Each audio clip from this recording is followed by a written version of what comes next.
Hello everybody, welcome to another edition of our Community Access. This week we went to Lake Orion to see a bee swarm. Then we visited with the American Quilts ladies. Then we went to Seymour Park for Flag Day. Then we went to visit with the Birds of Prey at the Addison Library. All today at our Community Access.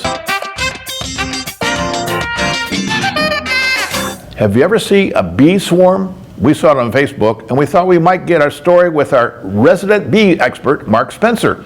With the story is a reporter, Terry Stiles. Terry?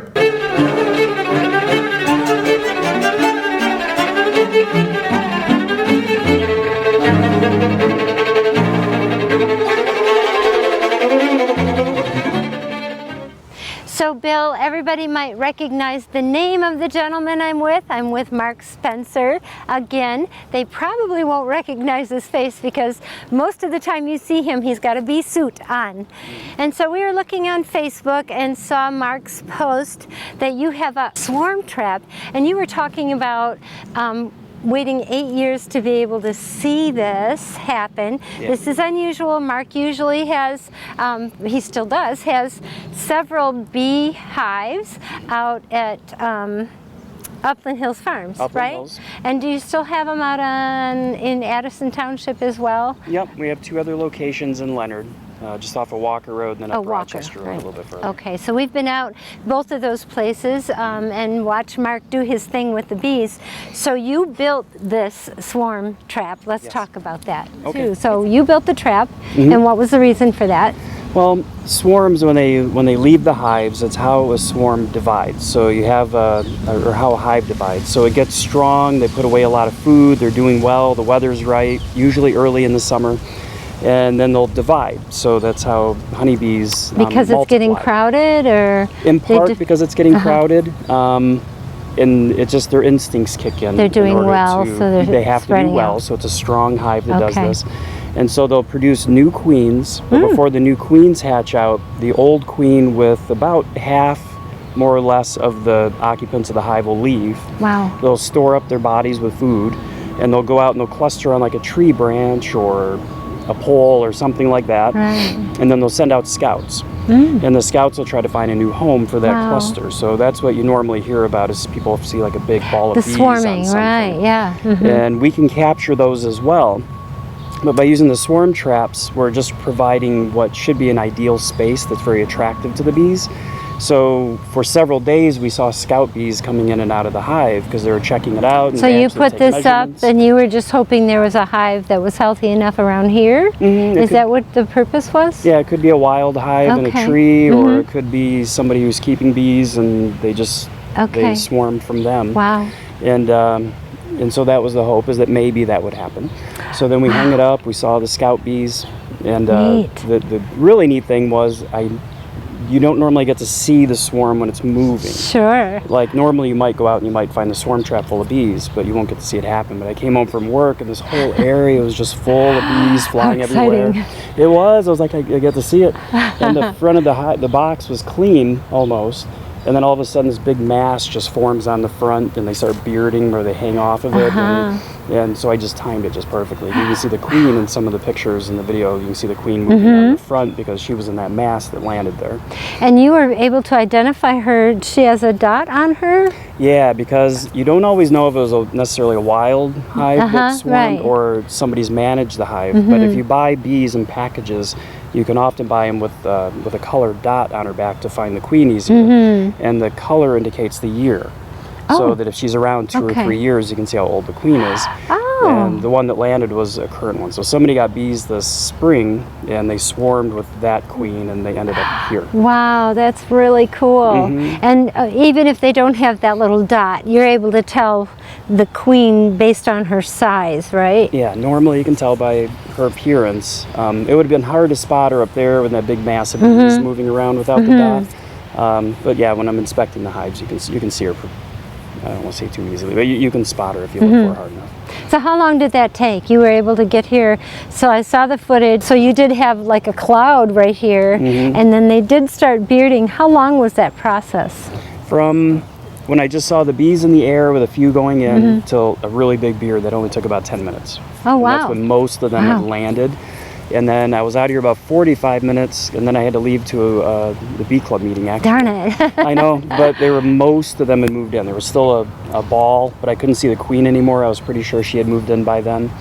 And then by night, there was just a small cluster on the outside of the hive, and then now they're all moved in. How long was that process? How long did it take them to find it after the scouts came out and were hovering around it? I was watching the scouts for about 4 days. Oh, wow. And there were so Okay. many scouts, I thought that the bees had moved in at first, because there was a lot of activity. So I thought I missed all that, and I was going to wait till this weekend, because we take them from the traps and we move them into a normal hive. So now that I saw that, I know that they're in there, and there is more activity now than what there was. Yeah, you can see them going in and out. They're busy like a bee, so Yep. you know the queen's in there. Yep, they're out foraging. And so then the transfer then, you do have to move them from this to their permanent home. What process is that? So I'll bring the truck back and we'll stand up, and I gotta disconnect it from the tree. And that entrance that you see, it actually turns and it's ventilated. So you can turn that and that'll close it. So at night when we're all in there, I'll close it. And in the morning, I'll pull it off the tree and then take it out to one of our apiaries. And then we'll take the frames from inside the box and move them to a hive. Okay, so they'll just stay in those frames, and you'll put new Should. frames in this Yep. hive gathering box. Yes, and we'll hang that back up again. So does that happen like throughout the whole summer? You're going to keep that up there? Okay. Yeah, because you can get swarms throughout most of the summer. This is kind of the prime swarm season is right now. But for the next month or two, they're pretty good. And once in a while, they'll get them later in the fall, but they don't usually make it. So for general purposes, I'm really excited about this because we've followed you for at least 4 or 5 years now. But for general information, what do you have to do with them or with the rest of your hives throughout the summer? Just keep an eye on them? Right now, we check on them about every 7 to 14 days. I try to get into the hives and check to make sure the queens are okay and to check for swarm activity. We try to prevent Oh, you don't from want them to swarming, swarm, of course. because we don't want to lose those bees. Yeah, sure. It's not always preventable, but we check for it and try to take some measures to try to keep them from wanting to do that. And to make sure the supers, the boxes that we collect honey from, to make sure there's enough of those on. Because right now there's a bit of a honey flow, so they're filling out frames. And if we don't have enough boxes, then that's when they become overcrowded and want to swarm. Plus, we lose honey because if there's not enough space, we want to make sure they can put away as much as they want. And so that's most of the summer. And then we also need to take care of them for mites and check for that. And then in the fall, then we get them ready for winter. And so, since this is kind of a swarming season, if people are seeing this happen, can they call you and you'll come and remove that swarm for them? Yes, please do. Okay. And if I can't, I'll find someone else for you that can. Normally, you'd see it on a tree, or it could be on the side of a house or a fence post, but it'd just be a ball. It could be anywhere from like a softball size to like a basketball size cluster, really dense cluster of bees. They're almost always very gentle and calm. They're not, there's no home to protect. There's nothing. Right. You'll often see beekeepers collect them without even any like veils or anything on. And we'll just scoop them up, usually put them in a box or in a small hive or something, and then close it up, and then we'll take it away. So how do they get in touch with you? They can call us or email us. Which is? 248-787-2796 or mark@spencerapiaries.com. Okay. And you can also find us on Facebook. Okay. And also they have a store. Yes. Right, at Canterbury. Canterbury Village at the Made in Michigan Marketplace. We have a display there. And also at Yates Cider Mill, we have honey at their stores too. Oh, that's wonderful. I forgot that. And our website. So if people are seeing unusual activity of bees in their yard, keep an eye on it for a couple days, and if they're concerned, they can call you? Call someone immediately if you see that cluster. Sometimes they'll stay an hour or two, or it might seem like it because you might have just found it, but it might have been there a while. Oh, right. Other times it might be a few days. Like this cluster, wherever it was there for 3 or 4 days because that's how long the scout bees were coming. Oh, got it. So it doesn't always take that long. But actually, the scout bees go out and try to find an appropriate cavity. They actually walk the inside of the interior. They measure it out. Really? Wow, that's so interesting. Then they go back and they tell the cluster, and the cluster sends more scouts, and they kind of in a way vote on it. And then they all leave in mass and end up over here. And so you mentioned there's a club. Yes. You had and that's local in Lake Orion Seven or Ponds Oxford? Bee Club. Oh, just right. I up was on going to ask you about Rochester that. Road. Okay. And about 40 minutes from here, and they have an observation hive there. That's your bees at that hive, right? The observation not at hive? that one. You helped them set it up. We did some work with it because I work Okay. with the bee club, but we just at Upland Hills we just installed an observation Oh, nice. hive. Good. So they have a nice one that we just helped an Eagle Scout install. Wonderful. So that has a queen bee in it, and they're doing their thing, so people can. You really should have a look at that. It's really interesting to watch and not be intimidated by the bees. I was until I started hanging out with Mark, and I just think they're marvelous now. And you can also follow Mark on Facebook, right? Yes. Mark Spencer or It's Spencer Mark Apiaries. Spencer. And you'll see our logo, Spencer Apiaries, Okay. if you find my personal page, plus Spencer Apiaries or Spencer's Apiaries is the Facebook page. Okay. Well, thanks for letting us see this cool thing. I was really excited when I saw that on Facebook for you. So Thank you. Thanks a lot, and we'll keep following you, Mark. Thank you.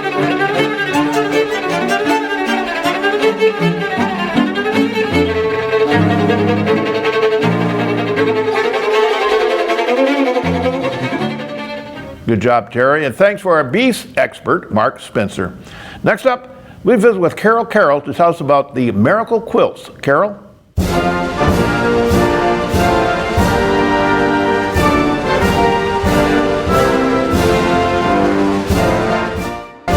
Well, we started Miracle Quilts.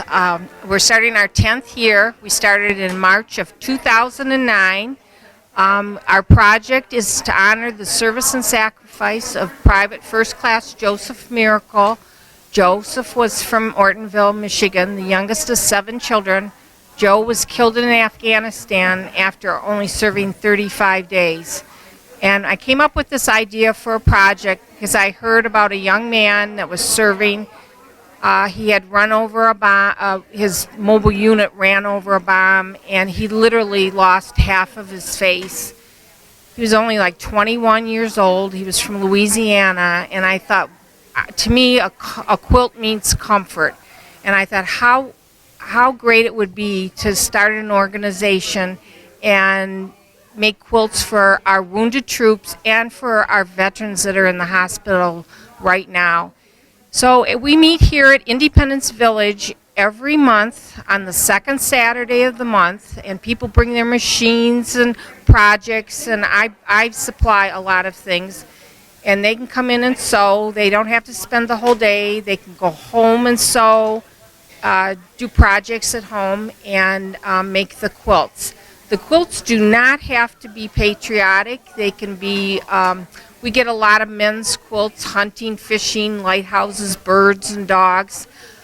We also do a lot of children's quilts, and there's 3 places that they go to. All the children are children of our veterans. We send them up to the VFW National Home in Eaton Rapids. It's the only facility in the United States that takes in children of the military. I also drive the quilts to Walter Reed National Medical Hospital in Bethesda, Maryland. They have a huge pediatric department. And again, these children are all children of veterans.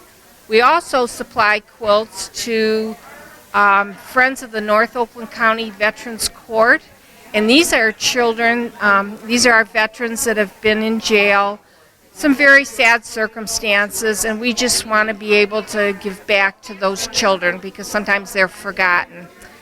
I try to give the quilts locally. I do a lot of VA hospitals here in Michigan. I belong to the VFW, and also when one of the members is sick, they contact me, and then I go take a quilt to that person and present it to them. We also ship over to Afghanistan and over to Landstuhl, Germany, where our critically wounded are, and they put them on the guys as they're being transported because they're sick and your body defense, you're cold, and those big planes are very, very cold. We're always looking for companies that maybe would like to sponsor shipping a box of quilts over there. The postage is very expensive, and I'm a 501c3, so that they could write that expense off, and they just need to contact me. We would love to hear from you. We're in the Oakland Press about once a month. There's an article in the Veterans section on Thursdays.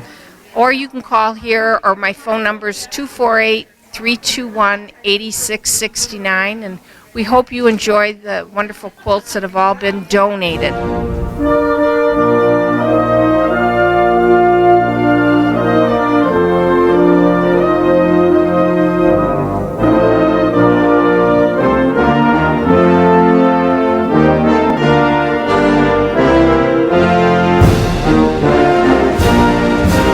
We moved down to Leonard 3 years ago, and a lady told me about this place, and so about doing the quilts and stuff, and I love to do sewing and handwork.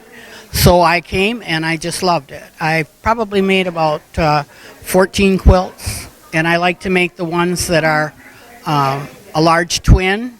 A lot of them go to Afghanistan or Germany for wounded soldiers that are put on cargo planes, so they want to cover them completely from head to toe with a blanket. And I've done some of the small ones. I do quilting for some of them that doesn't want to do the hand quilt, or not the hand quilting, the machine quilting if they're small enough. I made a lot of crafts today to sell. I made hot pads and pin cushions and all kinds of little things, pillows to put in the seat belts for the kids to sleep on. I love doing all kinds of things for the veterans. My husband was not a veteran. I had 3 brothers that are. I guess that would be about it. I just love sewing. I do it all the time.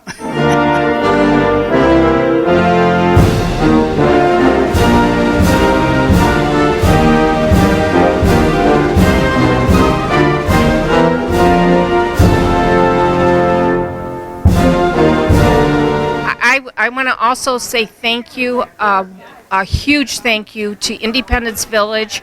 This is the only place that we have met in the 10 years. They let us have a huge dining area to quilt in and to sew. The seniors come down and do the hand sewing or whatever they're capable of doing. They provide food for different occasions. They have and today on the day of the quilt show, we've literally taken over the building, and I just want to say thank you to them for sponsoring us. We really appreciate it.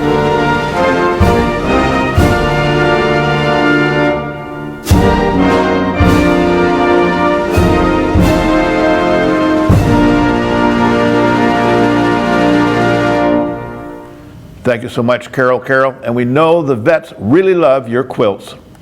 Next up, Flag Day at Seymour Park. With the story is our reporter, Elgin Nichols. Elgin?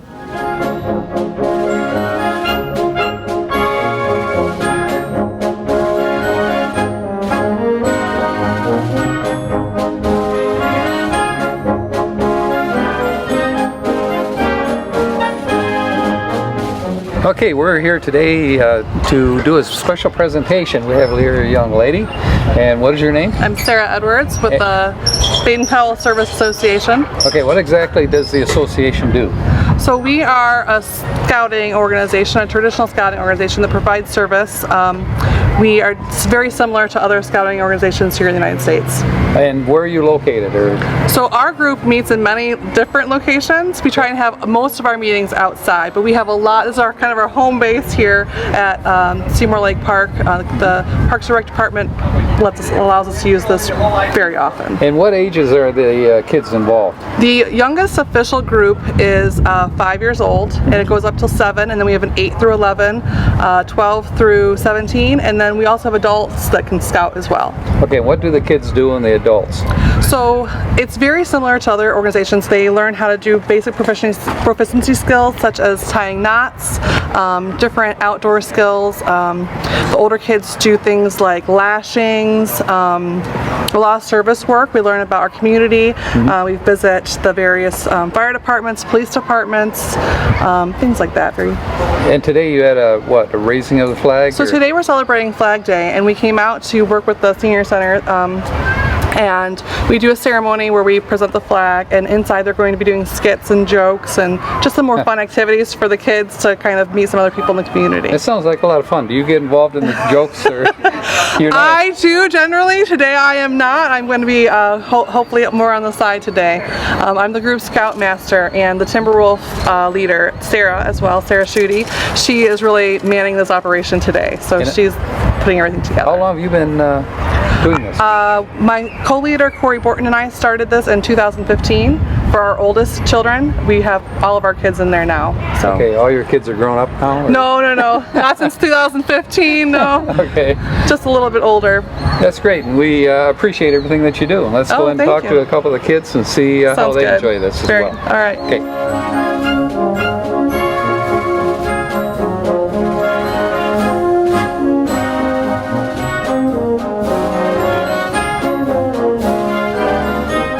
Okay, I'm with a young man here, and he's having a great time, I think. What exactly do you do? We're just like entertaining you guys, giving you guys a good time. Okay, well, let me back up a little bit. What's your name? Mason. Mason. What's your last name? Poultry. Poultry. Are you from Oxford, or where are you from? I'm from Leonard. Leonard. That's a great little town, isn't it, Leonard? Have you been involved with this group for some time? Yeah. Have you? Okay. How old were you when you first started this? Probably 8. And they have all kinds of things going on, don't they? Like today you're doing stars, I think? Yeah. Oh, okay. And what are the stars used for? Here, I'll go up. For everything, huh? Yeah. Okay. Well, you're the star today.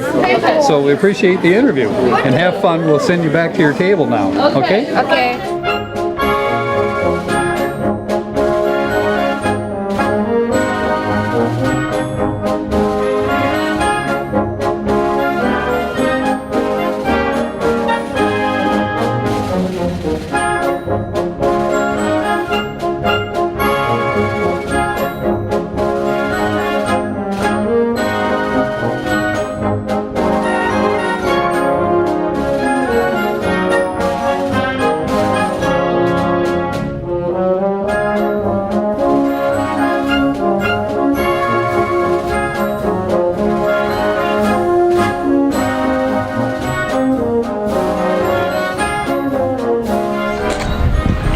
Allegiance to the flag of the United States of America and to the republic for which it stands, one nation, under God, indivisible, with liberty and justice for all. Color guard, about face. Dismissed.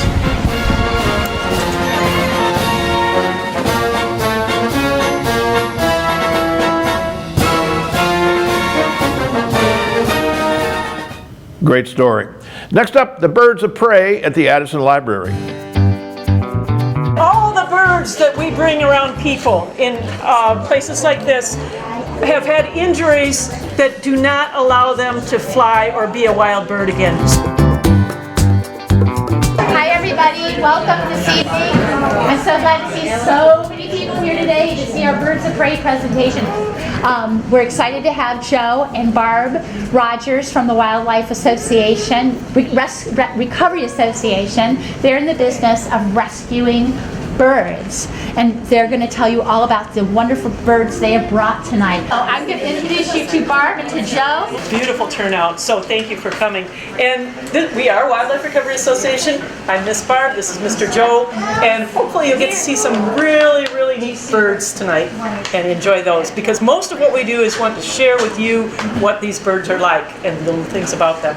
So there's a line between birds that are usually friendly and will get along with people, and ones that are wild and scared and will usually try to protect themselves. But this one's name is Princess. Guys had a special trick. They had a special bioelectromagnetic sensor, a compass and more that grows inside his head. If you've got a compass and you know how to use it, it's hard to get lost. They have a compass and more, and they're very good at finding their way home, and they want to go home. So once people figure that out, you could raise them someplace, you could take them away, you could write a little message, often in secret code, and put it on their leg, and the bird would carry the message home. But when we work with a lot of these animals, a lot of animals do get hurt being near the road. So they look pretty good, but one wing doesn't work. This is a full-grown adult girl, Eastern Screech Owl. Your head's arm backwards. Okay. Her head, bring her over this way, or there. Her head was arm backwards. Okay, this is not a baby owl. This is a full-grown, great big as you'll ever get, girl, Eastern Screech Owl. Her name is Sparkle. The boys are smaller. They aren't our smallest owl here in Michigan. We've got two other kinds of owls. Full grown would be smaller than that. The little squeal. They like to be down inside a hollow tree. And of course, they grow rapidly. You may be surrounded, and it only takes about 4 to 5 weeks. And they do that most scary of all things. They become school-age kids. And they're doing what you're doing. They're learning how to stay up all night long, making weird noises, driving the grown-ups crazy. Yep, and they're learning how to go out and just start to be on their own a little. You don't learn much of anything as a little baby down in the hollow tree in the dark all the time that hardly ever opens its mouth except to get food. It's when they're this stage that they start following the parents around. How long do they live? These, as a wild bird, would only live to be 6, 7, 8 years old. That would be a very old owl. These already are that age. So in captivity, they can live longer if they get good care, but it's probably, we feel like the wildlife is a better way of living. So living in the wild would be better, but because they have injuries where they cannot be released, they do stay with us for the rest of their lives. And we have had them, screech owls, up to 14, 15 years old. Wow. So this is that bird that is not extinct, it's still out there. It's a peregrine falcon. So they are really, really fast. They may not be the fastest bird in the world, but they're one of the fastest of the birds of prey. They naturally live on those tall cliffs, and they'll have 1 to 4 eggs. We worked on the project up there where there are tall cliffs up in the Upper Peninsula, and the babies, when they get a little older, they come out on the flat part of the cliff, and when the food comes in, they'll wrestle and fight over it. And it is a lot of fun to watch, but they're not afraid, and they go right out to the edge of the cliff and look down into Lake Superior. The mom must go crazy. But it's a beautiful thing to watch. The male will come in and do what's called a figure-8 pattern. He'll do a circle and a circle out in front of the nest with his food or prey that he's dropping off. And the mom, she's the noisy one. She likes to talk. She'll scream and scream and scream. Gotta be up there. Good boy. And then the boy, the male, will drop the prey, and the mom will go out and grab it right in the air. Several times we showed you pictures of baby birds. And baby birds look so soft and cuddly, but they're also wild ones are very delicate. They've had people go out to where there were birdhouses, and one day they put up the top, pick up a baby, look at it, put it back in. They go back about 4 days later, and half the baby birds were dead. Because they're not made to be picked up. That's not something a mother would ever do. Your fingers can push into their stomach and squash their insides or push food out of their stomach up into their lungs. But I always wished I could have a baby bird for people to touch. And so this is my pretend baby bird. Okay? It is not really a baby bird. It's a very special kind of chicken, like some people I know, who never wanted to grow up. Now, if you didn't have to grow up, you'd be magic. So this one had baby feathers his whole life, and baby feathers are some of the softest things there are. You have been a fantastically wonderful audience. Thank you so much.